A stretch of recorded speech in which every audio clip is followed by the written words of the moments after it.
Since 1917, the 8th Special Operations Squadron has been redesignated 13 times, led by 117 commanders, flown 16 different aircraft, and has received countless decorations and citations. The 8th Aero Squadron began its legacy in the DH-4, flying essential reconnaissance mission over France's Western Front during World War I. After the war, the 8th spent 20 years as a training attack aviation squadron, teaching air crews how to operate more than 10 different types of aircraft. In 1941, when the United States entered World War II, the Army Air Corps called on what had become the 8th Bombardment Squadron to fly anti-submarine patrols, deterring fearsome Nazi U-boats. A year later, the squadron engaged in combat missions in the Southwest and Western Pacific and continued throughout the war.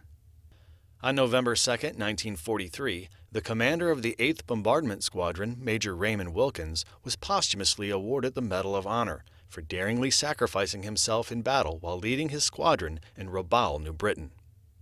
His B-25's right wing was damaged on the way into the attack, but he continued to lead the squadron. His plane was further damaged when he took fire attempting to neutralize anti-aircraft fire. Rather than swerve into his wingman, Major Wilkins exposed the entire belly of his plane to the enemy and was shot down. He destroyed 2 enemy vessels, and his heroic actions made it possible for the safe withdrawal of his remaining squadron and the success of the mission.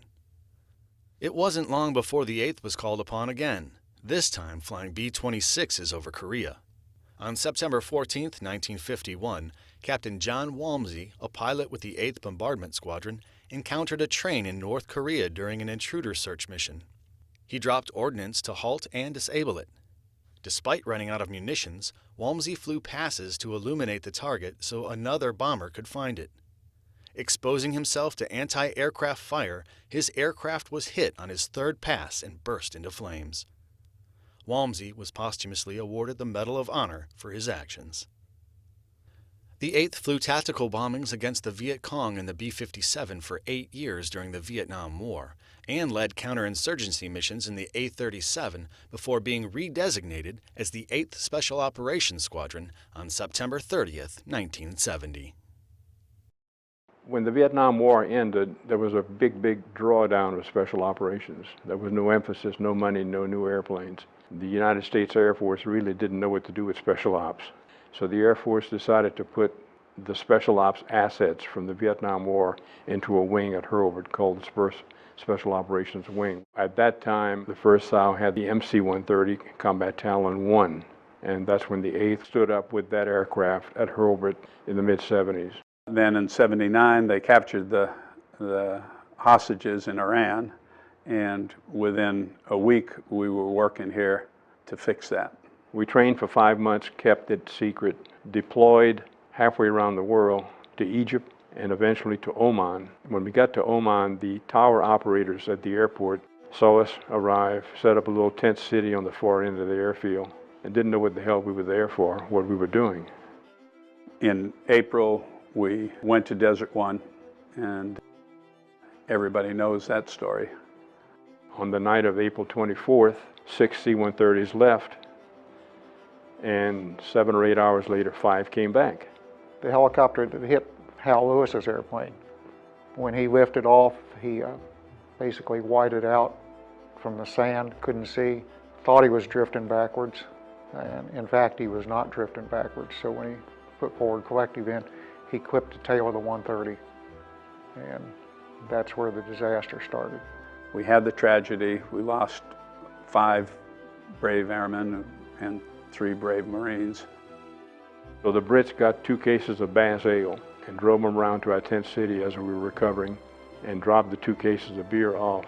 And they wrote on the cardboard flap of one of the cases, "To you all from us all for having the guts to try." The mission was, quote, a failure, but as a lot of people nowadays talk about it, it was a watershed event, and it changed Special Ops forever.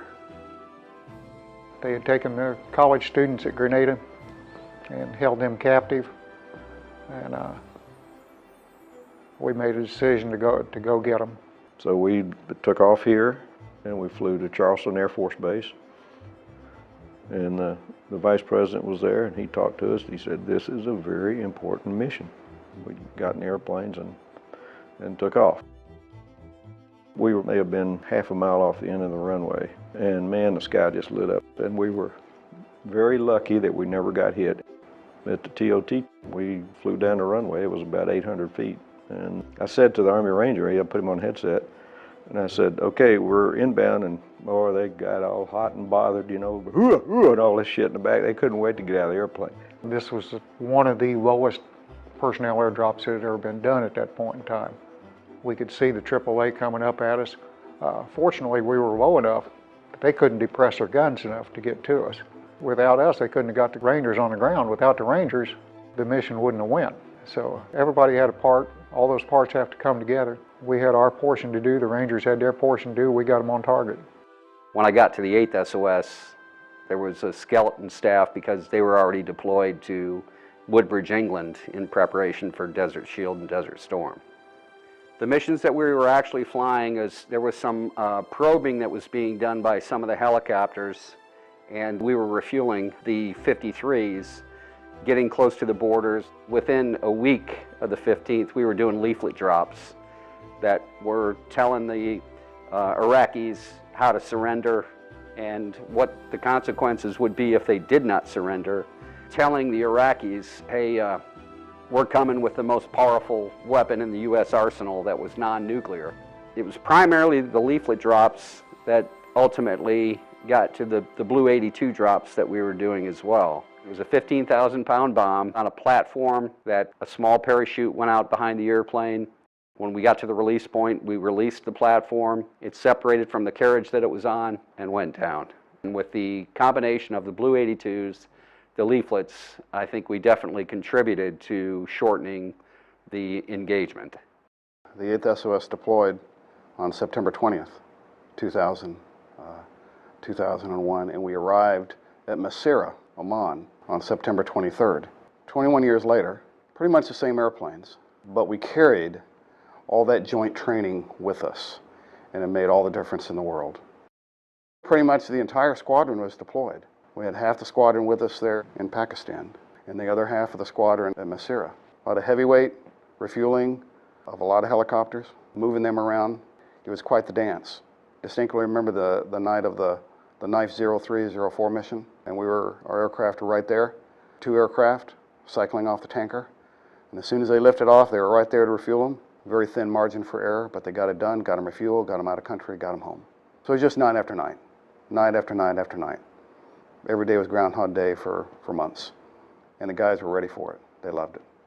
Yet the attitude of the 8th SOS Airmen, they're ready to go. They're ready to fly. They're ready to get the mission done. It was tremendous, tremendous.